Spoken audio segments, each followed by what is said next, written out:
படையாண்ட மாவீரா. இந்த படத்துக்கு படையாண்ட மாவீரான்னு வச்சிருக்கிறது பதிலா மஞ்சள் வீரன் அப்படின்னு வச்சிருக்கலாம். படம் ஃபுல்லா எங்க பார்த்தாலும் மஞ்சள்னு இருக்கு. இந்த படத்துல ரோஸ் பண்ற லெவலுக்கு என்னடா இருக்கு அப்படின்னு நீங்க என்கிட்ட கேட்டீங்கன்னா என்ன இல்ல அப்படின்னு சொல்லி நான் உங்களை திருப்பி கேட்பேன். அந்த லெவலுக்கு கௌதம் இறங்கி வேலை பார்த்திருக்காப்ல. இந்த படம் ஒரு குறிப்பிட்ட சாதியை தூக்கி பிடிக்கிற மாதிரியான ஒரு படங்க. நாங்க நெருப்பு சட்டியில இருந்து பிறந்த கூட்டம் இல்ல, நெருப்பாவே பிறந்த கூட்டம். இந்த படத்தை அடிச்சு ரோஸ் செய்யணும் அப்படின்னு சொன்னவரே அந்த சமூகத்தை சேர்ந்த ஒருத்தர் தான் அப்படிங்கிறது குறிப்பிடத்தக்கது. என்னடா மாண்டி சொல்ற, அவனுங்க ஆளுங்களே அவங்க அடிக்க சொல்றாங்கன்னா அப்படி படத்துல என்னடா இருக்கு அப்படின்னு கேட்டீங்கன்னா படம் ஃபுல்லா அவ்வளோ வன்முறை காட்சிகள், வன்முறையான வசனங்கள். தலையை அறுத்து முனீஸ்வரன் கோவில் சூலத்துல சொருகினதுக்கு அப்புறம் தான் நான் போட்டு அழிப்பேன். வன்முறை குற்றங்கள் அனைத்தையும் நியாயப்படுத்தி பேசக்கூடிய ஒரு படங்க. நீ அழுவாதம்மா, அப்பாவை கொன்னவன அதே மாதிரி கொல்லுவமா. டேய் என்ன இளவுடாது, நல்ல சீன்டா இது.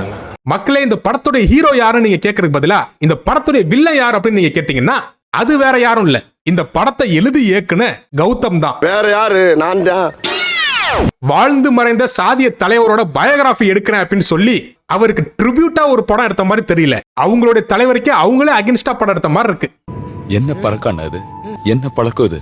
நான் இப்பவே உங்கள்கிட்ட சொல்லிக்கிறேன், இந்த வீடியோவை நீங்க வேற ஒரு கண்ணோட்டத்துல பாத்தீங்க அப்படின்னா உங்களுக்கு வேற மாதிரி தான் தெரியும். ஆனா இந்த வீடியோல பேசக்கூடிய என்னோட கருத்தை நீங்க உள்வாங்கி பாத்தீங்க அப்படின்னா நான் சொல்றது உங்களுக்கு சரின்னு கூட தோணலாம். அப்புறம் நான் இன்னொரு விஷயம் சொல்லிக்கிறேங்க, நான் எந்த மதத்துக்கும் எந்த சாதிக்கு எதிரானவன் கிடையாது. என் வேலை படம் பாக்குறது தாங்க. நான் எந்த படத்தை பார்த்து பதறி போறனோ அந்த படத்தை பிரிக்கிறதே என் வழக்கம். அது மட்டும் இல்லாம அவனுங்க ஆளுங்களே இந்த படத்தை பாருங்க மாட்டின்னு சொன்னதுனால பார்த்து போய் பதறி போய் வந்திருக்கேன். இப்போ ஓப்பனிங் சீனுக்குள்ள போ. படத்துடைய ஓப்பனிங் சீனே ஒருத்தனை பிடிச்சி வீரப்ப எங்க இருக்கான் சொல்லு, இல்லனா உன்னை இந்த மலையில இருந்து தள்ளி விட்டுருவேன் அப்படிங்கிறாங்க. அவன் கடைசி வரைக்கும் சொல்ல மாட்டான், எனக்கு எதுவுமே தெரியாது.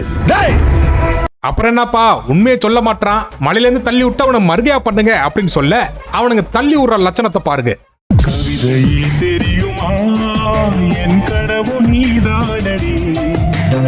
ஏண்டா அவனை தள்ளி விட சொன்னா ஊஞ்சலே இல்லாம அவனை தொட்டில உட்கார வச்சு ஆட்டிட்டு இருக்கீங்க. கிரியேட்டிவிட்டி ஆரம்பமே இப்படி அட்ராசிட்டியோட ஆரம்பிக்கிறாங்க, போக போக என்னென்ன பண்ண போறாங்களோ. அடுத்து பாத்தீங்கன்னா ஒரு போலீஸ் ஸ்டேஷன்ல ஒரு பொண்ணை வச்சு கண்டம் பண்ணும் அப்படின்னு சொல்லி பாக்குறான். அந்த பொண்ணு அவனோட பால்ஸ்ல முட்டையை வச்சு முட்டிட்டு அங்கிருந்து தப்பிச்சு ஓடிடுறான். கல்ச்சல போறவங்க தப்பிச்சு ஓடுற பொண்ணையும் விரட்டி போய் பிடிச்சி இழுத்துட்டு வந்து திருப்பி கண்டம் பண்ண பாக்குறாங்க. தன்னை அபேஸ் பண்ண பாக்குறான்னு அலறி அடிச்சு ஓடின பொண்ணு நம்ம ஹீரோ வருவார்னு வெயிட் பண்ணி பார்த்த அந்த பொண்ணு இது சரிப்பட்டு வராது, எவனும் வரமாட்டான் அப்படின்னு சொல்லி அந்த பொண்ணே அடிச்சு சட்டையை பிடிச்சி இழுத்துட்டு வந்துருச்சு.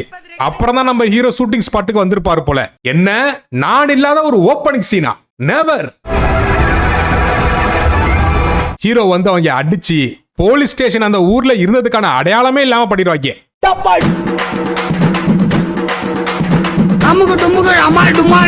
அட பாவி, ஆளை பார்த்தா டம்மி பீஸா இருக்க, பயங்கரமான ஆளா இருக்கேடா. நம்ம படத்துடைய ஹீரோ ஜல்லிக்கட்டுக்காக காளமாட வாங்க போறாராம். யார் வீட்டு புள்ளை, யார் வேலை பேசுறது? போன இடத்துல அந்த பொண்ணு அசிங்கமா திட்டி விட்டுருது. என்னடா பண்றது அப்படின்னு யோசிச்சு அந்த பொண்ணோட அப்பாட்ட போய் காசு கொடுக்கற மாடு கொடுங்க அப்படிங்கிறாங்க. அதுக்கு ஒண்ணு தரேன்னு சொல்லியிருக்கணும், இல்ல தரமாட்டேன்னு சொல்லியிருக்கணும். ஆனா இவங்க ஒண்ணு சொன்னாங்க பாருங்க, லைஃப்ல மறக்க மாட்டேன். அட வையா பணத்துக்காக என் மாட்டை பிடிச்ச விடல, எங்க குருவோட நல்ல குணத்துக்காக தான் என் மாட்டை கொடுக்குறேன். காசு இல்லாம ஓசில மாடு வாங்கிட்டு போறாங்க அப்படிங்கறத இப்படி கூட டீசெண்டா சொல்லலாம். திடீர்னு அவர் பாட்டுக்கு வராப்புல, போலீஸ் அடிக்கிறாப்புல, ஸ்டேஷனை நொறுக்கிறாப்புல. இவங்க என்னடா மாடெல்லாம் ஃப்ரீயா கொடுக்குறாங்க, அடுத்த சீன்ல பொண்ணையும் ஃப்ரீயா கொடுக்குறாங்க. இல்லாத நேரமா பார்த்து அவனை புடிச்சிட்டு போயிட்டாங்க. ஐயா நான் மாடு விற்க மாட்டேன்னு சொன்னேன், இவங்க எல்லாம் வந்து மாட்டை ஓட்டிட்டு போயிட்டாங்க, அதுவும் ஓசிலேயே அப்படின்னு சொல்லி கம்ப்ளைண்ட் பண்ண உடனே அந்த ஐயா என்ன சொல்றாருன்னா, குரு அந்த மாட்டை இந்த பொண்ணுகிட்டே கொடுத்துருங்க, இந்த பொண்ணை நீங்க கட்டிக்கங்க. இது என்னங்கய்யா நல்ல ஆஃபரா இருக்கையா? சோப்பு வாங்கினா ஷாம்பு ஃப்ரீங்கிற மாதிரில இருக்கு. தென்னையில கலந்தவனுக்கு திடுக்குன்னு வந்துச்சான் கல்யாணங்கிற மாதிரி, இப்படி ஒரு வாய்ப்பா? இந்த கேவலமான டீலிங்க்கு அந்த பொண்ணு ஓகேன்றது. டேய் என்னடா நடக்குது படத்துல? ஏதோ பயோகிராபி படம் என்னென்னத்தையும் எடுத்துட்டு உட்காந்துருக்கீங்க. யாருடைய வாழ்க்கை வரலாறு அதெல்லாம் இப்படி புளி வச்சிருக்கீங்க. யோ டைரக்டர், உன் சொந்த வரலாறு சொல்லி விடுறியா? இப்ப சொல்லுங்க, அவனுங்க ஆளுங்களே அவங்க அடிக்கப்பட்டாங்களா? ஏன் மேல நீங்க யாரும் கோபிச்சுக்க கூடாது. படம் எடுத்தவர் கௌதம், அவர்கிட்ட போய் உரண்டு இல்லைங்க, ஏன் இப்படி அசிங்கப்படுத்தி வச்சிருக்க அப்படின்னு. அடுத்து என்ன டூயட் ஆட போயிடுறாங்க. இதுல நான் முக்கியமான விஷயம் சொல்லி ஆகணும். படத்துக்கு ஜிவி பிரகாஷ் பேக்ரவுண்ட் மியூசிக் போட்டிருக்காப்ல, சாம் சிஎஸும் மியூசிக் போட்டிருக்காராம். பத்தாவதுக்கு வைரமுத்து லிரிக்ஸ் எழுதியிருக்காரு. இது அமேசான் பிரைமுக்கு வர வித்திருக்காங்க. என்னையா ஒரு 10,000 ரூபாய்க்கு வித்திருப்பீங்களா? வித்தீங்களா இல்ல காசு கொடுத்து போட சொன்னீங்களா? ஆனா அமேசான் பிரைம் உனக்கு மனசாட்சின்னு இல்லையாடா? என்னடா அடுத்த ஹாட் ஸ்டார் ஆகலான்னு முடிவு பட்டியா? அவனுதான் இந்த மாதிரி குப்பையெல்லாம் வாங்கிட்டு இருப்பாங்க. நீயுமாடா? அடுத்து ஒண்ணு பாட்டுன்னு எடுத்து வச்சிருக்காங்க பாருங்க. அக்குல்ல பவுடர் அடிக்கிறதெல்லாம் ஒரு ஸ்டெப்பா. இப்போ 2 ஜோடிக்கு கல்யாணம் ஆகுது. அந்த ஜோடிக்கு கல்யாணம் ஆச்சா அப்படிங்கிறதுக்கு கல்யாணம் பண்ற மாதிரி ஒரு சீன் வைக்கணும்ல. ஸ்ட்ரைட்டா ஃபர்ஸ்ட் நைட் சீனுக்கு போயிடுறாங்க. எதுக்கு வேஸ்டா மண்டபம் புக் பண்ணி மாலை கீழே மாத்திரதெல்லாம் சீனை வச்சுக்கிட்டு ஸ்ட்ரைட்டாவே உள்ள இறங்கிடுவோம் அப்படின்ட்டு ஸ்ட்ரைட்டா அந்த சீனுக்கே போயிட்டாங்க. உணர்வுகளை கட்டுப்படுத்தணும். இப்படிலாம் அவசரப்படக்கூடாது. எதுவா இருந்தாலும் கல்யாணத்துக்கு அப்புறம் தான். அங்க பாவ கிளை ஓட்டு வீட மெத்த வீடாக்கணும் கனவு காணுக்குது. படம் ஃபுல்லாவே நம்ம ஹீரோட்ட காசே இல்லைங்க, அவர் ரொம்ப ஏழை பாருங்க, ஓட்டு வீல்ல தான் தங்குறாப்புல அப்படின்னு சொல்லிட்டு, ஆனாலும் தனக்கு வர வருமானத்தெல்லாம் அவர் தியான தர்மம் பண்றாரு. 1152 மார்க் எடுத்துட்டு எதுக்குடா இன்ஜினியரிங் போட்ட? நீ டாக்டருக்கு தான் படிக்கணும். மாமா நான் இருக்கேன். இதுல சோகமான விஷயம் என்னன்னா, அவன் காமர்ஸ் குரூப். முந்திரி காட்ட சுத்தம் பண்ண வந்திருக்கேன்டா, முடிக்காம திரும்ப மாட்டேன். தங்காதுரை ஒரு அளவுக்கு மேல பண்ண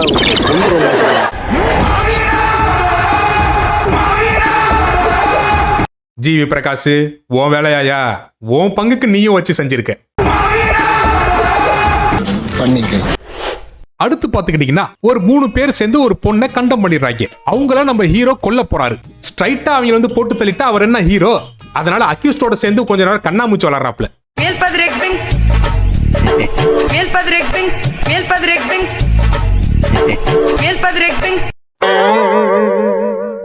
இந்த சீனை பார்க்கும் போது எனக்கு என்ன ஞாபகம் வந்துச்சுன்னா, நான் குட்டி குஞ்சனா இருக்கும் போது என் தாத்தாரு ஒரு கதை சொல்லியிருக்காரு. அது அவரோட ரியல் லைஃப் ஸ்டோரி போல. அந்த காலத்துல இப்ப இருக்கிற மாதிரி பாத்ரூம் கீத்ரூம்லாம் வீட்டுக்கு இருக்காது. அப்படி போயிட்டு இருக்கும் போது யாராச்சும் திடீர்னு வந்துட்டாங்கன்னா ஓடி போய் ஏதாச்சும் ஒரு புதருக்குள்ள ஒளிஞ்சு பாராம். அங்கேருந்து எட்டி பாப்பாராம் அவங்க போயிட்டாங்களா இல்லையா அப்படின்னு சொல்லி. அந்த மாதிரி இருக்குடா. நம்ம ஹீரோ ஏதோ பெரிய சாதனை பண்ணிட்ட மாதிரி 5 பேரை போட்டு தள்ளிட்ட பிறகு அதை கொண்டாடும் விதமா ஒரு செலிப்ரேஷன் சாங். அதுல ஒண்ணு கிளைம் பண்றாங்க பாத்துக்கிடுங்க, ராஜராஜ சோழன்லாம் இவங்களோட முப்பாட்டன். ஓப்பனா ஒரு விஷயம் சொல்லுங்க, நம்மளோட பாட்டிக்கே பர்த் சர்டிபிகேட் இல்ல. ஆனா நம்ம ஊர்ல எல்லா சாதிக்காரங்களும் ராஜராஜ சோழன் ஏன் வம்சம், ராஜேந்திர சோழன் ஏன் வம்சம் அப்படிங்கிறாங்க. தயவு செஞ்சு அந்த பர்த் சர்டிபிகேட் கொஞ்சம் தேடி கொண்டாந்து எடுத்துட்டு வாங்கடா. யாரு யாரோட ஆளுன்னு சொல்லி முடிவு பண்ணிக்கலாம். ஆளுக்கு அவர் ஏன் ஆளு இவன் ஆளுன்ட்டு. இதுல நகைச்சுவையான ஒரு விஷயம் என்னன்னா, தஞ்சை பெரிய கோயிலை கட்டினது ராஜராஜ சோழன் தான் அப்படிங்கிறது நமக்கு சொன்னதே வெள்ளக்காரன் தான். முப்பாட்டம் கட்டின கோயில் பேரனுக்கே தெரியல. அடுத்து பாத்துக்கிட்டீங்கன்னா படம் எங்கெங்கயோ போகுது. திடீர்னு நம்ம ஹீரோ ஈழத் தமிழர்களுக்கெல்லாம் ஹெல்ப் பண்றாப்ல. எங்க அண்ணனுக்காக நாங்க எப்பவும் துணை நிப்போம். மாவீரன் பிரபாகரன் அவர்களுக்கு நம்ம ஹீரோ தான் ஹெல்ப் பண்ணிருக்காப்ல. இதெல்லாம் நம்புற மாதிரி அங்க இருக்குது. ஆரம்பத்தில் நானும் தான் நம்பல. நம்பினாதான் சோறு போடுன்னு தாத்தா சொன்னாரு. அதுல இருந்து நம்பிட்டேன். நீங்க சாப்பிடுறீங்களா இல்ல? உண்மைதான் நம்புறேன். தெரிஞ்ச புள்ள வாங்க. நம்ம ஹீரோவோட அப்பாவோட பிளாஷ்பேக்கு வராங்க. எல்லாரும் படிக்க ஸ்கூல் வேணும் அப்படிங்கிறதுக்காக ஒரு ஸ்கூல் ஒண்ணு கட்டுறாருங்க. ஊர் ஓரத்துல ஒரு பள்ளிக்கூடம் கட்டினாரு ஜெயராம. ஆனா எப்படி இந்த ஸ்கூல்லாம் கட்டினாங்க என்ன அப்படிங்கிறது படத்துல டீட்டெயில் இல்ல. படம் ஃபுல்லா அவர் அப்படி பண்ணாரு இப்படி பண்ணாருன்னு சொல்றாங்களே தவிர எப்படி பண்ணாருன்னு மட்டும் சொல்ல மாட்டாங்க. இந்த படம் எடுத்த டைரக்டர்ட்டே போய் எப்படி அப்படின்னு கேட்டா அவரும் ஆமா எப்படி அப்படிங்குவாரு போல. ஏன் திமுங்களா எப்படி? அதான் நானும் யோசிக்கிறேன். ஆனா எதுவும் வரமாட்டேன். அடுத்த ஒரு வன்முறை காட்சி காற்றாக பார்த்துடுங்க. இதெல்லாம் எப்படி சென்சார் போர்டு அலோவ் பண்ணுச்சுன்னு எனக்கு சத்தியமா தெரியல. இப்ப நம்ம ஹீரோட அப்பாவை ஒரே சமூகத்தை சேர்ந்த ஒருத்தரே கொன்னு போடுறாரு. அதுக்கு அவங்க ஒய்ஃப் தலைய அறுத்து முனீஸ்வரன் கோவில் சூலத்துல சொருகினதுக்கு அப்புறம் தான் நான் போட்டு அழிப்பேன். உடனே நம்ம ஹீரோ அப்பாவை கொண்டவன அதே மாதிரி கொல்லுவோமா? ஏய் என்னடா இவ்வளவு ஓப்பனா வன்முறையை தூண்டி இருக்கீங்க? இதெல்லாம் அந்த சிபிஎஃப்சிக்கு கண்ணுக்கு தெரியாதா? ஒரு கூட்டத்துக்கு லீடரா இருக்கிற ஒரு ஆளோட பயோகிராஃபி எடுக்கிறேன் அப்படின்னு சொல்லி இப்படியெல்லாம் அதுல வசனம் வச்சா இதெல்லாம் அந்த சமூகத்துக்கு நல்லதா? நாடு எங்க சார் போகுது? நாடு நாசமா போகுது. அடுத்து பாத்துக்கிட்டீங்கன்னா நம்ம ஹீரோ ஏதோ ஒரு குப்பையில இருந்து ஏஞ்சி வர மாதிரி ஒரு சீன் வைக்கிறாங்க. அப்புறம் திருப்பியும் வன்முறை பேச்சு. அம்மாவுக்கு கொடுத்த வாக்க மறந்துடாத. இப்ப நம்ம ஹீரோட அப்பாவை மறுகையா பண்ணதுனால ஹீரோ ரிவெஞ்ச் எடுக்கணும். அதனால ஒரு ட்ரைனிங் செஷன் ஒன்னு ஸ்டார்ட் பண்றாங்க. சிலம்பம், வாள்வீச்சு, சண்டை பயிற்சி. அதாவது மக்களே, அற்புதமான தமிழர்களுடைய கலைகள் எல்லாம் இவங்க ஒரு கொலை செய்ய பயன்படுத்துறாங்க. நான் சொல்லல, படத்துல சொல்றாங்க. இப்போ ட்ரைனிங் செஷன்லாம் முடிஞ்சிருச்சு. அடுத்து நம்ம ஹீரோ ரிவெஞ்ச் எடுக்கக்கூடிய நேரம் வந்துருச்சு. என்னடா வேணும் உனக்கு? உன் தலை வேணும். அடுத்த சீன்லாம் பாத்தீங்கன்னா என்னால காட்ட முடியாது, அவ்வளோ கொடூரமா இருக்கு. அதை எனக்கு சொல்லவும் விருப்பம் இல்ல. நம்ம ஹீரோ ரிவெஞ்ச் எடுத்துட்டாரு. ஹீரோ அரெஸ்ட் பண்ணி ஜெயிலுக்கு கூட்டு போறாங்க. நான் இருக்கமா அப்பாவை கொன்னவன அதே மாதிரி கொல்லுவமா. ஒரு சீனும் அம்புட்டு வன்முறை. இவருக்கு எதிரா யாருமே சாட்சி சொல்லலையாமா, அதனால இவர் பெயில்ல வெளில வந்துட்டாராம். இந்த மாதிரி மெசேஜ் எல்லாம் நியாயப்படுத்தி சொல்றதுனாலதான் படத்துல நம்ம தலைவரே இந்த சட்டத்தால ஒன்னும் பண்ண முடியல, நம்மளும் என்ன வேணா பண்ணிட்டு ஒரு சமூகத்துக்கு பின்னாடி போய் ஒளிஞ்சிட்டோம் அப்படின்னா நம்மளும் சேஃப் ஆயிரலாம் அப்படிங்கிற புத்தி படம் பாக்குறவங்களுக்கு நினைக்க தோணிரும். எனக்கு மர்டர் பண்றதெல்லாம் பவுடர் அடிக்கிற மாதிரி. அதுக்கப்புறம் பிளாஷ்பேக் முடிச்சு பிரசன்ட் லைஃப்க்கு வந்துடுறாங்க. இங்க படிக்கிற பிள்ளைங்க சாதி மத வேறுபாடு இல்லாம எல்லாரும் ஒத்துமையா வாழணும். பிளாஷ்பேக்.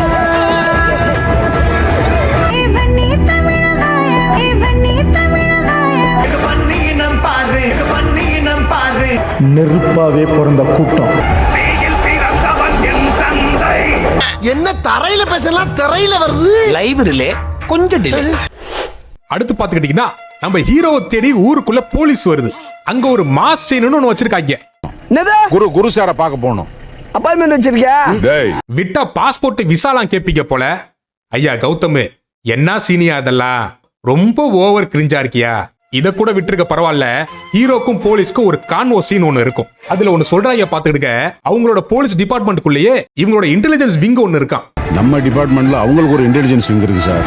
உங்களுக்கு எல்லாம் என்ன பைத்தியமா இல்ல எங்களை எல்லாம் பார்த்தா பைத்தியம் மாதிரி தெரியுதா? அப்பாயின்மெண்ட் ஆர்டர், இன்டெலிஜென்ஸ் விங், என்னடா ஸ்பை த்ரில்லர் படமா எடுத்துட்டு இருக்கீங்க? டேய், இது என்ன படம்டா இது? துரேந்தர் 2ஆ? அதுக்குள்ள ரிலீஸ் பண்ணிட்டீங்களா? ஐயா என்னங்க என்னென்னவோ பேசிட்டு இருக்காங்க, ஒண்ணுமே புரிய மாட்டேங்குது. நாங்க நெருப்பு சட்டியில இருந்து பிறந்த கூட்டம் இல்ல, நெருப்பாவே பிறந்த கூட்டம். ஓ, நீங்க புலிப்பட விஜயா?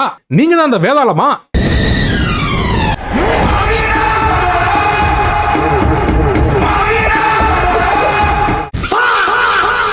அடுத்து பாத்துக்கிட்டீங்கன்னா இன்னொரு வன்முறை காட்சிக்குள்ள போறாங்க. ஊருக்குள்ள ஒரு போராட்டம் நடக்குது. அந்த போராட்டத்துக்கு அவங்க ஆள் எல்லாம் அருவா, கம்பு, குச்சையெல்லாம் தூக்கிட்டு வராங்க. ஐயா கௌதமே, நீங்க உங்க ஆளுங்களுக்கு நல்லது செய்யலாம் கூட பரவாயில்ல, தயவு செஞ்சு அவங்களை பிற்போக்குத்தனமா வளர்த்துடாதீங்க. அருவா கம்ப தூக்குறதெல்லாம் பெருமையோ மாசோ கிடையாது. அது வேலை வெட்டி இல்லாத ஏதோ ஒரு கம்முனாட்டி செய்யறது. உங்களுக்கு ஒரு கூட்டம் ஜால்ரா போடணும் அப்படிங்கிறதுக்காக இப்படி பிற்போக்குத்தனமான காட்சிகளை மோட்டிவேட் பண்ணி உங்க சுயநலத்துக்காக ஒரு சமூகத்தை பலி கொடுக்குறீங்க. அந்த சமூக மக்களே, இந்த அருவா கம்பு கலாச்சாரம்லாம் சினிமாவுக்கு வேணா நல்லா இருக்கும். ரியல் லைஃப்ல கையில் எடுத்தீங்கன்னு வச்சுக்க, ஐயோ அம்மா காப்பாத்துங்கன்னு கதர்னா கூட காப்பாத்த எவனும் வரமாட்டான். ரியல் லைஃப்க்கு வேணா தம்பிகளா. அடுத்து ஒரு நகைச்சுவை பண்றாங்க பாருங்க. வடிவேல் படம் நிறைய பாப்பாரு போல கௌதம். வின்னர் படத்துல வர கைப்புள்ள மாதிரி குறுக்க ஒரு கோடை பிரிச்சு, இந்த கோட்டை தாண்டி நீயும் வரக்கூடாது நானும் வரமாட்டேன் அப்படிங்கிறாப்ல. கோட்டை தாண்டி யாராவது வந்தா ஃபயர் பண்ணு. இந்த பார்டர் தாண்டி நீயும் வரக்கூடாது, நானும் வரமாட்டேன். என் சங்கத்து ஆள அடிச்சவன் அவன். காதுல விடல, கொஞ்சம் பக்கத்துல வந்து சொல்ல. நான் கிழிச்ச கோட்டை தாண்ட மாட்டேன். என் ஆள் அங்க வருவான், சொல்லி விடு. செய்தல செத்து விடுற உங்க மொத்த கூட்டத்துல ஒத்த புணம் கூட வெளியில போகாது. ஏன் ஊருக்குள்ளே சுடுகாட்டு கட்டி வச்சிருக்கீங்களா? லோ பட்ஜெட் உப்மா படத்துல கூட இப்படி யாரும் டைலாக் எழுதப்பட்டாங்க. ஒரு முடிவோட தாங்க இருக்காங்க. அந்த பிஜிஎம் போடுறவனை யாராச்சும் கண்ட்ரோல் பண்ணுங்க சார், நல்லா இல்லடா அது. அடுத்து ஒரு வடிவேல் காமெடி ஒன்று கழிஞ்சு வச்சிருக்காங்க. தன்னோட ஊரோட வளங்களை சுரண்டி கனிம வளங்களை திருடுறான் அப்படின்னு சொல்லி வில்லனோட வீட்டுக்கு நம்ம ஹீரோ போறாப்ல. போனவர் என்ன நினைச்சாருன்னு தெரியல, முடிஞ்சா என்ன தொட்டு பாருன்னு அங்கேயே படுத்து தூங்கிடுறாரு. நான் காலையில கண்ணு முழிக்கிறதுக்குள்ள என்ன கொன்னுருங்க. A few moments later. Sir தூங்கிட்டா சார். இது ஒரு மாஸ் சீன்னு அவருக்கு தோணி இருக்கு பாருங்க. ரொம்ப மட்டமா இருக்கியா? இதுக்கப்புறம் ஒரு சீனு காட்டுறாங்க பாருங்க. மனசே விட்டுட்டேன். நம்ம ஹீரோவை வீரப்பன் பார்க்கணும் அப்படின்னு சொல்லி கூப்பிடுறாராமா. வீரபத்ரனார் உங்களை பார்க்கணும்னு வர சொல்லிருக்காரு. அங்க வீரப்பனும் இவரும் துப்பாக்கி சுடுதல் பயிற்சி எடுத்துட்டு இருக்காங்க. அது மட்டும் இல்ல, தமிழர்கள் நல்லா இருக்கணும்னா நீங்க எலெக்ஷன்ல நின்னு ஜெயிக்கணுங்கிறாப்ல. தமிழன் தலை தப்பணும்னா நாம ஜெயிக்கணும். வீரப்பன் ரொம்ப கம்பல் பண்ணதுனால, தமிழ்நாடே நம்ம ஹீரோ நம்பி இருக்கிறதுனால, சரி போய் தொலைது, நான் எலெக்ஷன்ல நிக்கிறேன் அப்படின்னு சொல்லி ஒத்துக்கிட்டாப்ல. நீங்க இவ்வளவு தூரம் சொன்னதுக்கு பிறகு நான் தேர்தலில் நிக்கிறதுன்னு முடிவெடுத்துட்டேன். அவனே பொழப்புக்கு என்ன சொல்றதானே கேட்பேன் நானு. இதுக்கு மேல அண்ணனை பத்தி ஏதாவது ஒரு வார்த்தை தப்பா பேசிங்கன்னா கூட அண்ணே உங்களை போட வேண்டிய வரும். அப்படி சொல்றா சிங்கா குட்டி வா. அடுத்த ஒரு கிரிஞ்சு சீனு.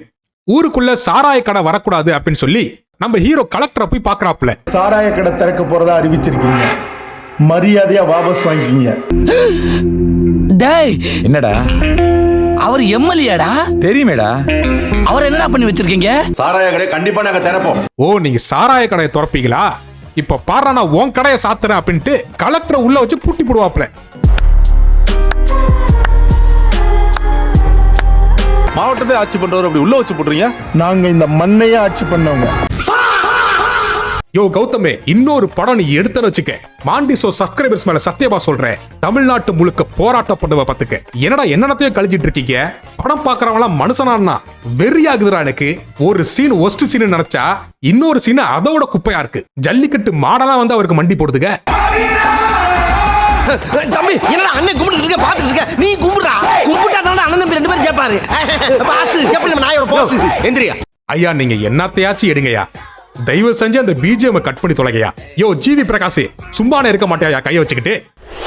உழைக்கிறவங்கள உயர்த்தி விட்டு அம்மா அழகு பார்ப்பாங்கன்றது உங்களுக்கே தெரியும். இவர் எடுத்த காவியத்துல அடுத்த சீன் என்ன அப்படின்னா, நம்ம ஜெயலலிதா அம்மா இருந்தாங்கல்ல, அவங்க ஒரு வேனு ஃபுல்லா கட்டுக்கட்டா பணத்தை கொண்டாந்து இறக்குனாங்களாம். அத நம்ம ஹீரோ பெருந்தன்மையா வேணான்னு சொல்லிட்டாப்ல. பசிச்சா 4 வாய் சோத்தள்ளி திங்கிறம ஒழிய பணத்தை இல்லையா? அந்த சோறு திங்கிறதுக்கும் பணம் வேணும்ல. நீங்க என்ன வேணா டைலாக்னு எழுதலாம், அதெல்லாம் பார்த்துட்டு கை தட்டு நாங்க என்ன லூசாயா? படம் முடியறதுக்கு அரை மணி நேரத்துக்கு முன்னாடி நியூ வில்லனை அன்லாக் பண்றாங்க. நாங்க இறங்கிட்டோம், குருவோட சாம்பல நாங்க உங்க கையில தருவோம். ஒரு ஹை பட்ஜெட் உப்மா படங்க இது. இதுக்கு எத்தனை வில்லன் போடுறாங்க பாத்துக்கிடுங்க. உண்மையாலுமே இந்த படம் ஓடிருங்கிற கான்பிடன்ஸ்ல எடுத்திருக்காங்க. ஆனா படம் முத நாள் வெறும் கலெக்ட் பண்ணது 2 லட்சம் ரூபாய். என்னப்பா செய்யறது, விதி விளையாடுச்சுப்பா. நாங்கெல்லாம் சின்ன பிள்ளையில விளையாடுறதுக்கு லேசா மண்ண கையால கிண்டி பார்த்தா போதும், தண்ணி அப்படி பீழ்ச்சிக்கிட்டு வரும். ஏன் மெரினா பீச் பக்கம் வீடு கட்டியிருந்தீங்களா? ஒரு அளவுக்கு தான் பொறுமையா இருக்க முடியும்யா, இல்லன்னா கத்தி கதறி அழுதுருவோம் பாத்துக்க. அடுத்து நம்ம கதாநாயகனுக்கு உடம்பு சரியில்லாம அவருக்கு ஏதோ லங்ஸ்ல ப்ராப்ளம் ஆமா, ஹாஸ்பிட்டல்ல சேர்க்கறாங்க. குடும்பத்துக்குன்னு நான் எதுவும் சேர்க்கல, 2 கோடி பக்கமா கடனை வேற வாங்கி வச்சுட்டேன். ஒண்ணுமே சேர்த்து வைக்காததுக்கு எதுக்கே 2 கோடி ரூபாய் கடன் வாங்குறாரு? இல்ல புரியல. என்னையா ஒரு டீட்டெயிலும் இல்லாம படம் எடுத்து வச்சிருக்கீங்க? யாரோ எவரோ எங்கேயோ சொன்னதை கேட்டு வச்சு படம் எடுத்து வச்சிருக்கீங்க. இதை நீங்க படமா எடுத்து பட்ஜெட்டை வேஸ்ட் பண்ணதுக்கு சாக கிடக்கிற 10 பேருக்கு பால் ஊத்திருக்கலாம்டா. எஸ்பி சார் கொஞ்சம் நில்லுங்க. மக்களே, இப்போ இந்த ஹாஸ்பிட்டல் சீன்ல இருந்து 6 மாசம் முன்னாடி நடந்ததா ஒரு பிளாஷ்பேக் குள்ள போறாங்க. இவ்வளவு நேரம் ஹீரோ தான் வன்முறை கையாண்டுட்டு இருந்தாரு. இப்போ அவரை பார்த்து வளர்ந்த ஜென்சி கிட்டு, அவருக்கு ஏதாவது ஒண்ணு ஆச்சு உங்க வம்சமே இருக்காது, நான் மறப்பேன். ஆக மொத்தத்துல இப்போ இருக்கிற தலைமுறை அடுத்த தலைமுறை உருப்புறதுக்கான எந்த ஒரு அறிகுறியும் இல்ல. அதை எல்லாத்தையும் ஆல்ரெடி செஞ்சு வச்சுட்டு போயிட்டீங்க, அதானே? நன்றி. ஏண்டா நியாயமா பண்ணுங்கடா, அநியாயம் பண்ணாதீங்க. அதுல என்ன எழுதி இருக்க போகுது? ஹே பாய், நீ என்ன இங்க? நீங்க இந்த பிரியாணி கிண்டவர் தானே? வணக்கம், உங்க சேலமாரார் தமிழ்ச்செல்வ. சித்தப்பு நீங்க எப்ப வந்தீங்க? கொஞ்ச நேரத்துக்கு மட்டும் தான் நீங்க பாத்திருப்பீங்க. நம்ம ஜெயலலிதா அம்மாலாம் புடிச்சு மிரட்டிட்டு இருந்தாங்க. இப்ப அடுத்து கலைஞர். எவங்கிட்ட நான் மன்னிப்பு கேட்க மாட்டேன். நல்ல வேளை இந்த ரியல் லைஃப் கேரக்டர் உயிரோட இல்லனா மோடியெல்லாம் மிரட்டி விட்டுருப்பாப்ல.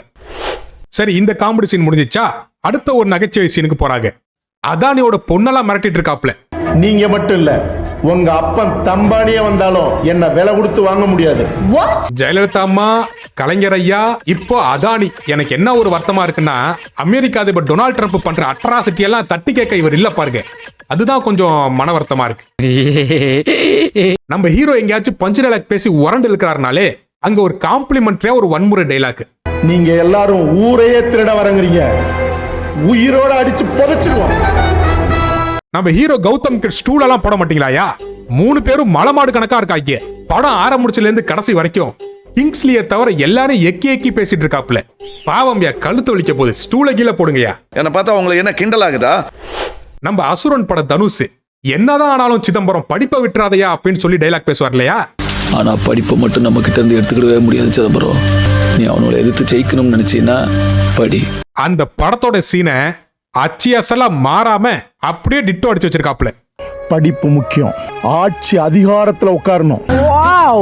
அப்பதான் கலாச்சாரம், பண்பாடு, வரலாறு, வரைபடம் அத்தனையும் காக்க முடியும். தமிழ்நாட்டோட வரைபடத்தை காப்பாத்தணுமா? ஏன் எவனா தப்பா வரைஞ்சிருவானா? பார்த்துட்டு இருக்கிற சப்ஸ்கிரைபர்ஸ் யாராச்சு தன்னோட வாழ்க்கை வரலாற படமா எடுக்கணும் அப்படின்னு நீங்க நினைச்சீங்கன்னா நம்ம டைரக்டர் கௌதம கான்டாக்ட் பண்ணுங்க. கரெக்டா தப்பா கிரிஞ்சா எடுத்து கொடுப்பாப்ல. மொத்தத்துல படையாண்ட மாவீரா, குப்பையில் சிறந்த குப்பை இந்த குப்பை, படையாண்ட மாவீரா குப்பை, குப்பைகளுக்கு எல்லாம் தலை.